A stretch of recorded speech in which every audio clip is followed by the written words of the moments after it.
তখন ভারতে ব্রিটিশ রাজ চলছে এবং ব্রিটিশ রাজের এক কলেজে 9 জন মাত্র স্টুডেন্ট আছে এবং এই যে 9 জন স্টুডেন্ট আছে তারা প্রত্যেকে সাউথ পার্ট অফ ইন্ডিয়ার কোনো না কোনো রয়্যাল ফ্যামিলি থেকে এসেছে। ঠিক যেমন এই কলেজের স্টুডেন্টরা রয়্যাল, ঠিক উল্টো দিকে এই কলেজে আছে মাত্র একজন পার্মানেন্ট প্রফেসর, তার নাম হচ্ছে ক্লিমেন্ট। কিন্তু 1919-এর 15ই অক্টোবর রাত্রেবেলা এই কলেজে এমন একটা ঘটনা ঘটে যাবে যেটা ভারতের সবথেকে বড় আনসলভড মার্ডার মিস্ট্রির জন্ম দেবে।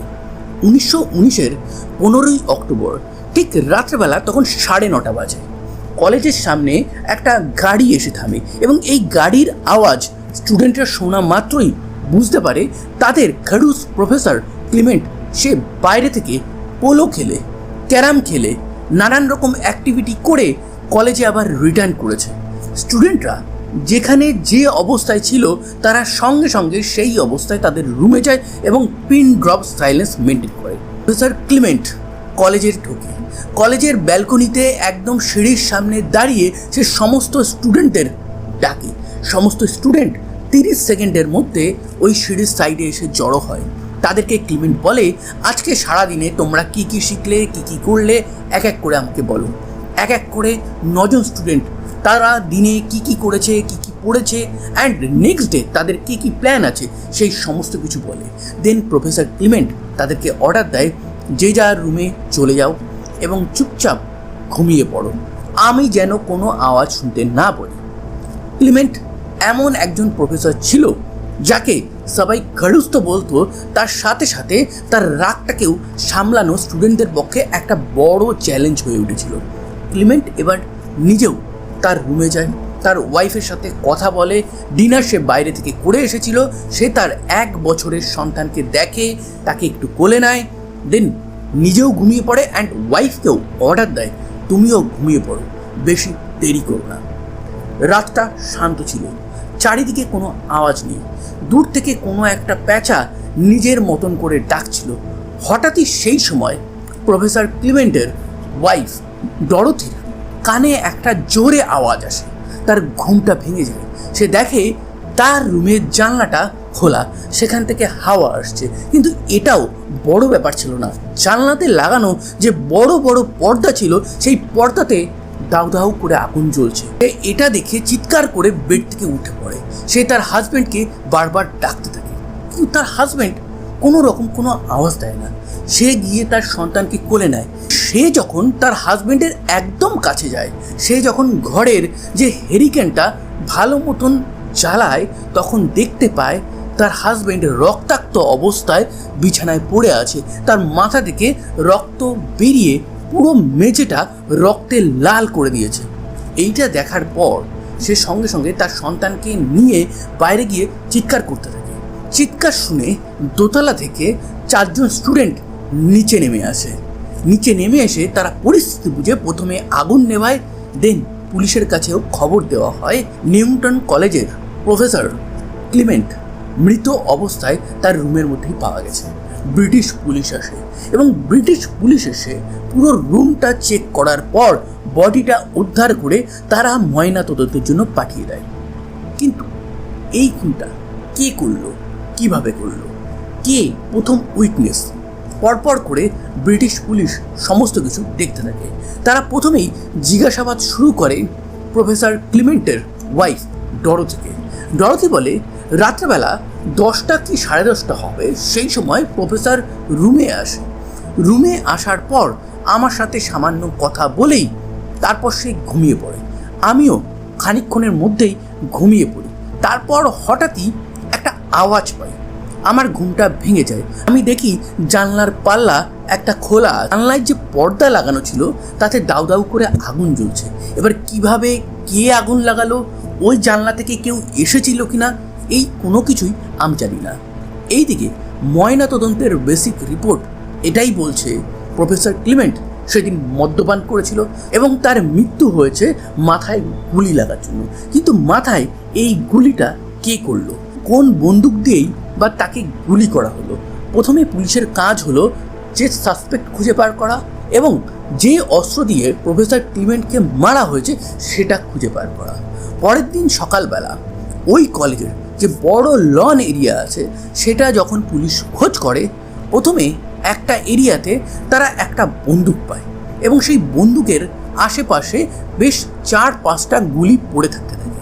তারপর লনের আর একটা সাইডে তারা আর একটা বন্দুক পায় এবং সেই বন্দুকের পাশেও 4-5টা গুলি পড়ে থাকতে থাকে।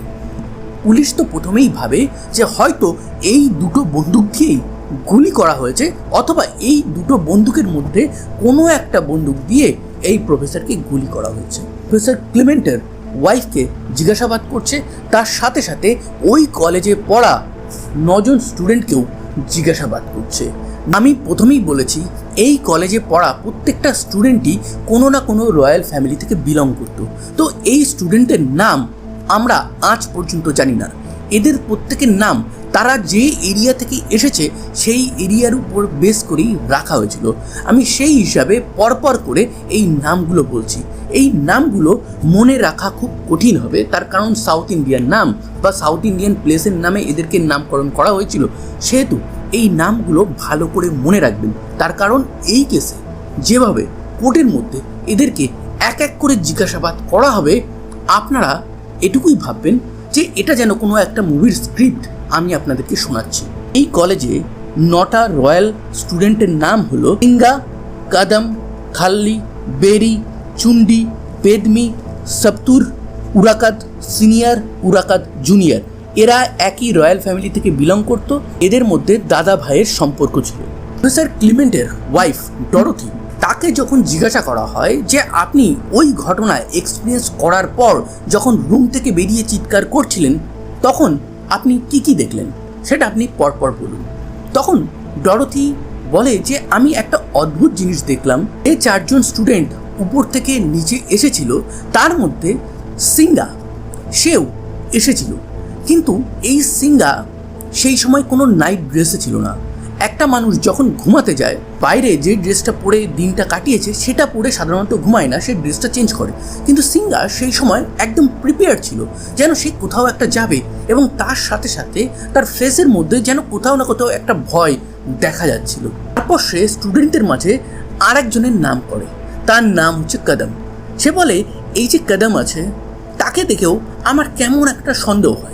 সে যদিও নাইট ড্রেসে ছিল কিন্তু তার ফেসটা দেখা মাত্রই এটুকু মনে হচ্ছিল সে যেন একটা বড় কোনো দোষ কারোর চাপে করে ফেলেছে।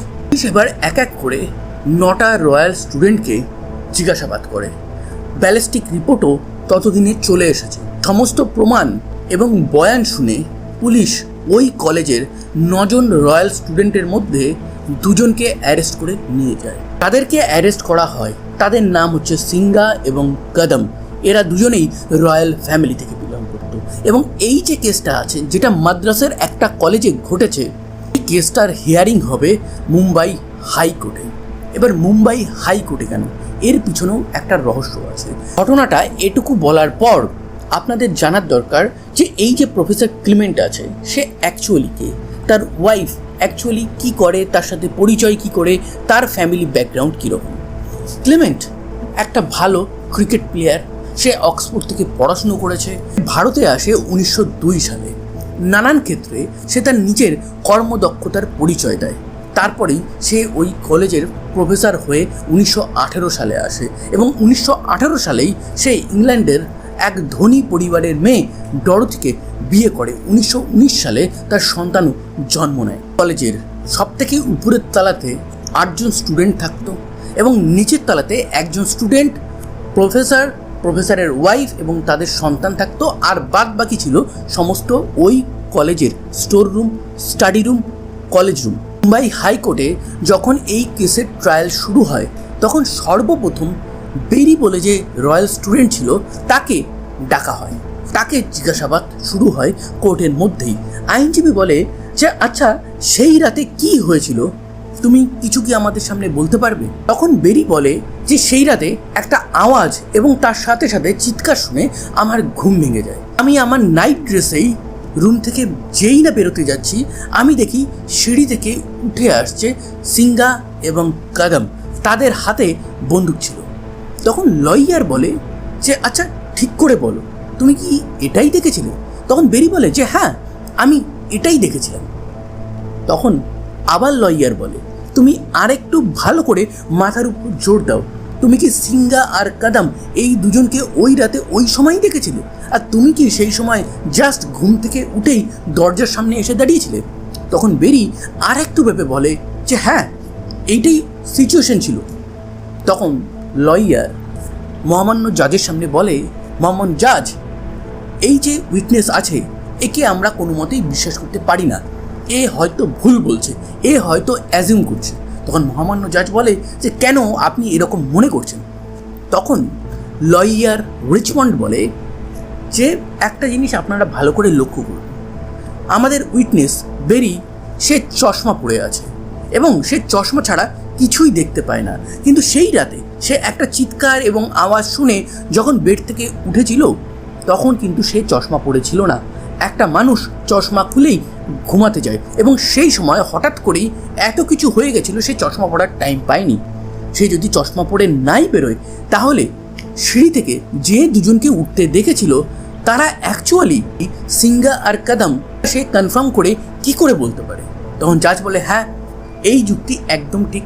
মুম্বাই কোর্টে এই কেসটা তো চলছে, কিন্তু এই কেসের দুজন যে মেইন অভিযুক্ত আছে সিঙ্গা এবং কাদাম, তাদের মধ্যে কাদামই শুধুমাত্র কাঠগড়াতে আছে। সিঙ্গা কিন্তু এই কোর্ট চত্বরে নেই। কেন নেই? তার যে উকিল ছিল সেই উকিল সেই সময় সব থেকে বড় ভারতীয় লয়ার ছিল, কিন্তু সিঙ্গা কোথায়? সিঙ্গা তো যেন তেন মানুষ না, সে রয়্যাল ফ্যামিলি থেকে বিলং করে। তার যে লয়ার আছে সেই সময়কার ব্রিটিশ ভারতে সব থেকে বড় ব্রিটিশ লয়ার রিচমন্ড তার হয়ে কেসটা লড়ছে। সে কোর্টে গিয়ে বলে যে যদি এই কেসটা মাদ্রাসে লড়া হয় তাহলে কাদামের দিকে পক্ষপাতিত্ব করা হবে, এই কারণে এই কেসটাকে মুম্বাই কোর্টে ট্রান্সফার করা হোক। এখনকার দিনেও কোনো একটা ক্রাইম যদি কোথাও ঘটে এবং সেই ক্রাইমে অভিযুক্তর ওই এরিয়াতে যদি খুব প্রভাব প্রতিপত্তি থাকে তাহলে কেসটাকে কিন্তু অন্য কোর্টে ট্রান্সফার করা হয় এবং সেখানে ট্রায়াল করা হয়। এটা একটা নর্মাল কেস ডিলে করার জন্য প্রসিডিওর। এই কারণে সিঙ্গা সেই সময় মুম্বাই কোর্টে ছিল না। এছাড়াও সিঙ্গা যখন পুলিশের তদন্ত হচ্ছিল তখন সে বলে পুলিশকে যে এই পুরো যে খুনের ঘটনাটা এটা আমি আর কাদম মিলে প্ল্যান করেছিলাম। কাদমই এই পুরো প্ল্যানটা সাজিয়েছিল, দেন আমাকে বলেছিল। আমরা দুজনেই বন্দুক নিয়ে সেদিন ক্লিমেন্টের রুমের দিকে গেছিলাম, কিন্তু ক্লিমেন্টকে আমি মারিনি, আমি বাইরে দাঁড়িয়েছিলাম। আমি কাদমকে বারণও করেছিলাম, কিন্তু কাদম আমার কথা শোনেনি। কাদম আমাকে বলে আমি ক্লিমেন্টকে মারবো, যদি ক্লিমেন্টের ওয়াইফ উঠে যায় তাহলে তার ওয়াইফকে মারবো। সে গুলি করে চুপচাপ বেরিয়ে আসে এবং আমরা দুজনেই উপরের দিকে চলে যাই। সিঙ্গা এখানে পুরো দোষটা এই কাদমের উপর চাপিয়ে দেয় এবং নিজে রাজসাক্ষী হয়ে ব্যাক করে, যাতে রাজসাক্ষী হয়ে সাক্ষী দিয়ে এই কাদমকে সে জেলে বা ফাঁসির মঞ্চে পাঠাতে পারে। এদিকে কাদমের যে লয়ার ছিল সেও কিছু কম যায় না, তার নাম হচ্ছে স্বামীনাথন। সেই সময় ভারতীয় সব থেকে বড় লয়ার, মানে বলতে পারেন বাদামি চামড়ার সব থেকে বড় লয়ার ভারতীয় সাবকন্টিনেন্টে সেই সময় ছিল, যার নাম হচ্ছে স্বামীনাথন। তাকে কাদম হায়ার করেছিল। কাদমও তো রয়্যাল ফ্যামিলি থেকে বিলং করতো। স্বামীনাথন এবার চুন্ডি বলে যে রয়্যাল স্টুডেন্ট ছিল তাকে উইটনেস বক্সে ডাকে এবং তাকে কোশ্চেনিং করতে থাকে। চুন্ডি বলে যে আমি সেই রাতে দেখেছিলাম কোকড়ানো চুল, বেশ লম্বা একজন কেউ সিঁড়ি থেকে উঠে আসছে হাতে বন্দুক নিয়ে। তখন স্বামীনাথন বলে যে তুমি একটু ভালো করে মনে করে দেখো তো, এরকমই কাউকে কি দেখেছিলে? তখন চুন্ডি বলে যে হ্যাঁ। তখন স্বামীনাথন জজকে উদ্দেশ্য করে বলে যে স্যার, এই উইটনেসকেও আমরা বিশ্বাস করতে পারি না, তার কারণ সে যাকে কদম বলে পরিচয় দিচ্ছে তার চেহারা, ছবি, সমস্ত কিছুই কদমের সাথে কিন্তু মেলে না। উল্টো দিকে আর এক যে অভিযুক্ত আছে, যে আমার মক্কেলের নামে সমস্ত দোষ চাপিয়ে দিচ্ছে, সিঙ্গা, বিবরণের সাথে সাথে সমস্ত কিছুই কিন্তু এই চুন্ডির মিলে যাচ্ছে। সিঙ্গা কাদমের থেকে লম্বা ছিল, সিঙ্গার চুলটাও কোকড়ানো ছিল। তাহলে সেদিন চুন্ডি কাকে দেখেছিল? কাদমকে না সিঙ্গাকে? হয়তো সে সিঙ্গাকে দেখেছিল, কিন্তু কোনো এক অদৃশ্য বলে সে হয়তো বারবার কাদমের নাম নিচ্ছে। স্বামীনাথন খাল্লি বলে আর এক ওই কলেজের রয়্যাল স্টুডেন্টকে ডাকে, তাকেও কোশ্চেনিং করে। তাকে যখন জিজ্ঞাসা করা হয় তুমি এই পুরো ব্যাপারে কি জানো, তখন থাল্লি বলে যে আমি একদিন বাথরুমে যাই, হঠাৎই দেখি যে বাথরুমে আমার আগেই দুজন আছে, তারা হলো সিঙ্গা আর কদম। এই দুজন মিলে প্রফেসর ক্লিমেন্টকে মারার প্ল্যান করছে। এবং সেই সময় আমি পুরো ব্যাপারটা শুনি। আমি যখন বাথরুম থেকে বেরিয়ে যাব সেই সময় সিঙ্গা আর কদম আমাকে দেখে ফেলে। তারা বলে এই পুরো ব্যাপারটা যদি তুমি কাউকে বলো তাহলে তোমার অবস্থাও আমরা খারাপ করে দেবো। কিন্তু আমি এই কলেজের আরও 4 জন স্টুডেন্টকে এই জিনিসটা বলি। তখন স্বামীনাথন বলে তুমি স্টুডেন্টদের বললে, তুমি তোমার বন্ধুদের বললে, কিন্তু তুমি প্রফেসরকে কেন বলোনি? সেই সময় চুপ হয়ে যায় থাল্লিকে জিজ্ঞাসা করা হয় যে তোমার কেন মনে হয় যে সিঙ্গা আর কদম এই দুজন মিলে এই ঘটনাটা ঘটাতে পারে? থাল্লি বলে যে আমার মনে হয় পুরো ঘটনাটাই কদম ঘটিয়েছে, কদমকে আমি সেই রাতে বন্দুক হাতে দেখেছিলাম। তখন স্বামীনাথন বলে যে আচ্ছা কদম কেন এই ঘটনাটা ঘটাতে পারে? তখন থাল্লি বলে যে ক্লাসে সবসময় এই প্রফেসর আমাদের রং নিয়ে, আমাদের ভাষা নিয়ে, আমাদের খাবার দাবার নিয়ে, আমাদের ধর্ম নিয়ে প্রচণ্ডভাবেই নানান রকমভাবে কুমন্তব্য করতো। তার সাথে সাথে কদম, সিঙ্গা এবং বলতে পারেন আমাদের প্রত্যেকেরই রাগ হয়েছিল 1919-এর জালিয়ানওয়ালাবাগের যে হত্যাকাণ্ড ঘটেছিল, সেটা প্রফেসর ক্লিমেন্ট কোথাও না কোথাও বলেছিল যে ব্রিটিশ রাজ এই ঘটনা ভালোর জন্যই ঘটিয়েছে। এরপর কদমের লয়ার স্বামীনাথন আরেকজনকে ডাকে, সে হচ্ছে উরাকাত সিনিয়র। এই উরাকাত সিনিয়রকে জিজ্ঞাসাবাদ করা হয় এবং তাকে বলা হয় যে তোমার কি মনে হয় কে এই খুনটা করতে পারে? কোন সে বলে যে আমি ঠিক বলতে পারবো না, তবে সবাই যখন বলছে যে হয় সিঙ্গা নয়তো কদম করেছে, হয়তো এদের দুজনের মধ্যেই কেউ একটা করতে পারে। তখন স্বামীনাথন বলে যে আচ্ছা ক্লিমেন্টের ডেইলি যে রুটিন আছে সেটা একটু বলো তো। তখন সে বলে যে আমি কি করে বলবো প্রফেসর ক্লিমেন্টের রুটিন? তখন স্বামীনাথন বলে যে তোমারই তো প্রফেসর ছিল, তুমি তো তাকে দেখেছো, তো মোটামুটি বলতে পারো তো, একটা আন্দাজ করেই বলো দরকার হলে। তখন সে বলে যে সকালবেলা ওঠে, সে জগিং করে, মর্নিং ওয়াক করে, এক্সারসাইজ করে, দেন ক্রিকেট খেলে, কলেজে আসে, ব্রেকফাস্ট করে, আমাদের স্টাডি করায়, রাত্রেবেলা সে আবার আড্ডা মারতে যায়। এটাই নর্মালি সে করে থাকে, যেটুকু নজরে এসছে। এবার পার্সোনালি আউটসাইড অফ দ্য আইস সে কী করে আমরা সেটা জানি না। তখন স্বামীনাথন দ্য লয়ার একে আর একটা কোশ্চেন থ্রো করে, আচ্ছা ক্লিমেন্টের ওয়াইফ মানে তোমাদের প্রফেসরের ওয়াইফ ডরথি, সে কি করে? রুটিনটা একটু বলো তো। তখন উরাকাত একটু অবাক হয়ে যায় এবং কাউন্টার কোশ্চেন করে। সে বলে যে প্রফেসরের ওয়াইফ ডরথি সে কি করে সেটা আমি কি করে জানবো, আমি তার দিকে তো নজর দিই না। তখন স্বামীনাথন বলে যে তুমি সবার সমস্ত কিছু বলতে পারছো, কিন্তু এটা বলতে পারছো না যে ডরথি ডেইলি রুটিনটা কি। তোমার তো ডরথির সাথে একটা অবৈধ সম্পর্ক আছে এবং এই অবৈধ সম্পর্কের ব্যাপারটা প্রফেসর ক্লিমেন্ট জেনে গেছিল এবং সেই কারণেই প্রফেসর ক্লিমেন্টকে এই পৃথিবী থেকে সরিয়ে দিয়ে তোমার আর ডরথির যে লাইফটা আছে সেটা সুন্দর করতে চেয়েছিলে, তার সাথে তুমি বিয়ে করতে চেয়েছিলে। এটাই কি সত্যি? উরাকাত একদম কোর্টের সামনে চুপ হয়ে যায়। থাকার খানিকক্ষণ পর সে এটাই বলে এই পুরো জিনিসটা মিথ্যা, আমার সাথে ডরথির কোনো রকম কোনো সম্পর্কই ছিল না। কোর্টের ট্রায়াল অনেক দিন ধরেই চলছে। এতদিন কাঠগড়ায় মাত্র একজন ছিল, সেটা হচ্ছে কদম। এবার শেষমেশ সিঙ্গাকে ডাকা হয়। সিঙ্গা মাদ্রাস থেকে আসে মুম্বাই, তাকেও কোশ্চেনিং করা হয় এবং এই কোশ্চেনিংয়ে সে একটা জিনিসই বলে, হ্যাঁ প্ল্যান আমরা দুজনেই করেছিলাম, কিন্তু খুনটা সেই রাতে করেছিল কদমই। কোর্টে ডাকা হয় একজন বন্দুক এক্সপার্টকে। সেই বন্দুক এক্সপার্টকে কদমের লয়ার স্বামীনাথন জিজ্ঞাসা করে, আচ্ছা কোনো বন্দুক থেকে যদি গুলি চালানো হয় তাহলে সেই বন্দুকটা তো দেখলে বোঝা যাবে। বন্দুক এক্সপার্ট বলে যে হ্যাঁ বোঝা যাবে। আচ্ছা কোনো বন্দুককে যদি আমরা দোতলা থেকে ফেলে দিই তাহলে তাতে নিশ্চয়ই স্ক্র্যাচ আসবে। বন্দুকের এক্সপার্ট বলে যে হ্যাঁ আসবে। আচ্ছা যে দুটো বন্দুক লনে পাওয়া গেছিলো সেই দুটো বন্দুক দেখে কি সেরকম মনে হচ্ছে? তখন বন্দুক এক্সপার্ট বলে যে না একদমই না, একদমই সেই দুটো বন্দুক দেখে মনে হচ্ছে ওগুলো একদম ব্র্যান্ড নিউ এবং পাশে যে গুলিগুলো পড়েছিল সেগুলো ইউজই হয়নি। তখন স্বামীনাথন বলে যে দেখে কোথাও না কোথাও মনে হচ্ছে যে লনের মধ্যে ওই দুটো বন্দুক জাস্ট এই কেসটাকে ডাইভার্ট করার জন্য রাখা হয়েছে। তখন বন্দুক এক্সপার্ট বলে যে আপনি একদমই ঠিক বলেছেন, ওই বন্দুক দুটো ওইভাবে রাখা হয়েছে মোস্ট প্রবাবলি এই কেসটাকে ঘোরানোর জন্য। কোর্টে ডাকা হয় ওই কেসের মেডিকেল অফিসারকে। ইভেন এই মেডিকেল অফিসার কিন্তু ওই কলেজে কোনো মেডিকেল প্রবলেম হলে সেই কিন্তু রিপোর্ট করতো। সেই মেডিকেল অফিসারকে কদমের যে লয়ার আছে স্বামীনাথন জিজ্ঞাসা করে যে আচ্ছা স্যার বলুন তো, ওই কলেজে আপনি যখন এইবার মেডিকেলের জন্য গেছিলেন তার আগেও কি কোনো দিন গেছিলেন? সে বলে যে হ্যাঁ, মাঝে মাঝেই যাওয়া হতো। আচ্ছা, এই সমস্ত ভিজিটের মধ্যে কোনো একটা ইম্পর্টেন্ট ভিজিট কি আপনার মনে পড়ছে?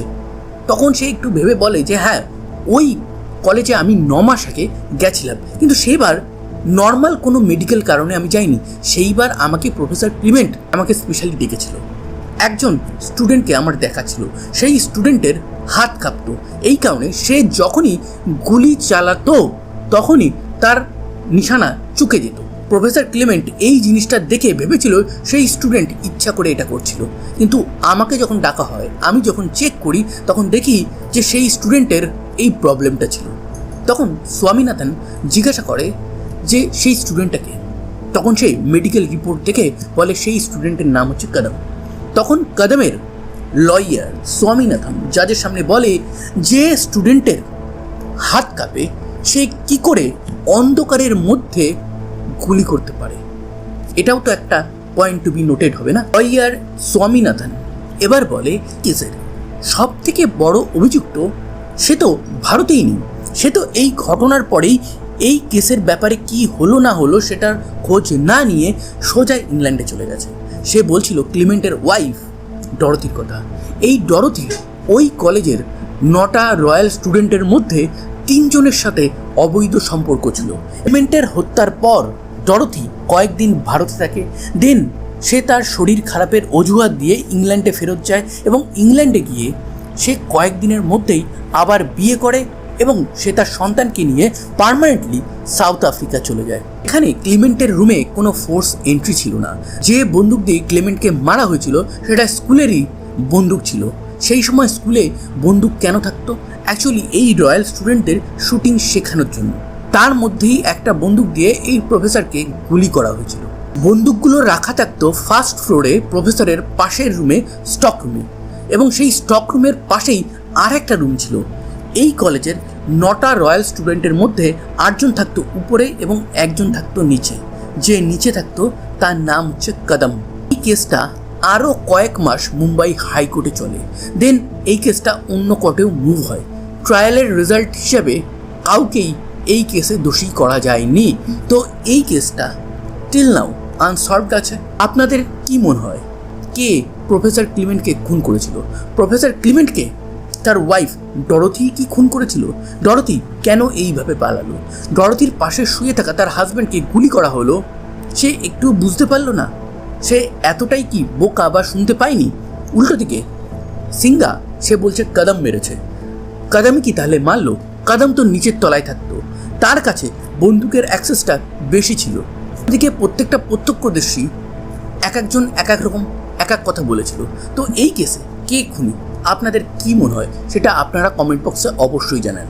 তো এই রকম রিয়েল লাইফ ট্রু ক্রাইম ঘটনা ইন স্টোরি ফরম্যাটে যদি আপনারা শুনতে চান তাহলে অবশ্যই আমার চ্যানেলটাকে সাবস্ক্রাইব করবেন। সাবধানে থাকবেন, সতর্ক থাকবেন এবং আনন্দে থাকবেন। আবার দেখা হবে নতুন কোনো এক ভেরি ইন্টারেস্টিং ট্রু ক্রাইম ঘটনার সাথে।